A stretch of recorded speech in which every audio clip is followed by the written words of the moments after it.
Buyers in Toronto are back in the driver's seat as the number of active listings surged in September, reaching levels we haven't seen in well over 3 years. So this must mean that prices in the city dropped significantly, right? Well, not really. Stick around and I'll break down what really happened. Right here, right now.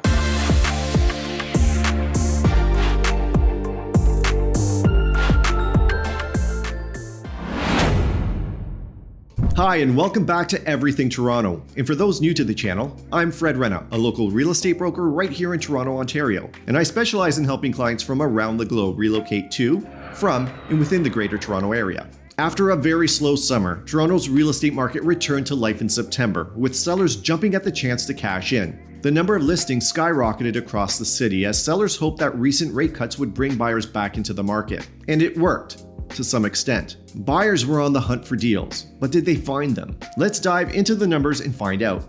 The average price of a home reported by the Toronto Regional Real Estate Board for the month of September hit $1,113,671, an increase of 8.2% month over month. Now, this increase was expected due to seasonality, as August is typically a slow month. But when compared to September of last year, it decreased a mere 0.5%. So despite the huge influx of listings in September, prices remained relatively flat year over year. This is kind of interesting since everyone is expecting buyers to have more negotiating power due to more inventory and thus more choices in the market. But unfortunately, this wasn't the case. This tiny year-over-year decrease is a clear indication that demand for housing in the city is still very high. And that's not all. When you compare the average price to September of 2022, it's up 4.9%. And in case you're wondering, it's also up 2.2% compared to 2021. TREB recorded 7,074 new listings in September, a huge increase of 69.4% month over month, and 8.5% year over year. And when compared to 2022,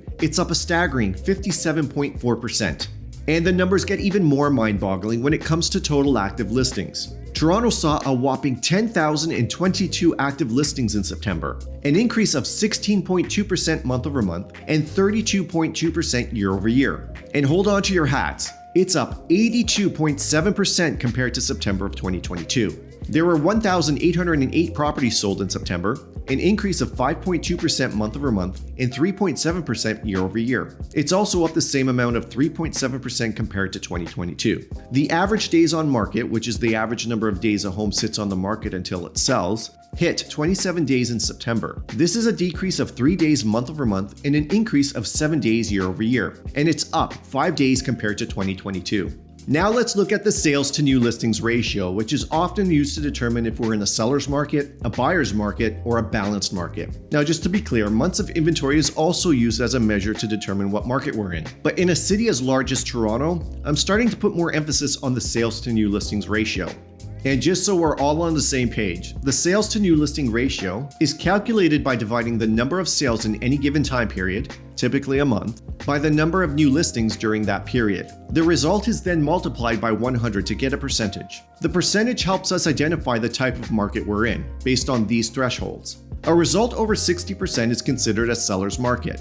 Between 40 and 60% is a balanced market, and under 40% is a buyer's market. Toronto's current sales to new listings ratio is 37.4%, which suggests that we're in a buyer's market. However, I would take this with a grain of salt because based on the data we just reviewed, buyers are still finding it tough to negotiate prices down. So I wouldn't say buyers fully have the upper hand over sellers just yet. For now, we're still teetering on the edge of a balanced market, but we're definitely moving towards a full-on buyer's market in the coming months, which is great news for buyers. Now I'm going to shift gears for a second. At this point in my update, we usually jump into different housing types. But before we get into that, I want to share the highest selling resale home in the city of Toronto last month. Now, for privacy reasons, I can't share the exact address of this property, but I will highlight the area it's in along with other details of the home. The highest selling home in Toronto was located in the Forest Hill South area. It was listed for $13,800,000 and sold for 92% of asking price, selling for $12,800,000. It's a 2.5-story detached home with over 5,000 square feet of living space, with 3+1 bedrooms and 5 bathrooms, and it sits on a 60 by 173 foot lot. It has an attached 2-car garage, a finished basement, and a manicured backyard with an in-ground pool. This home was on the market for 16 days.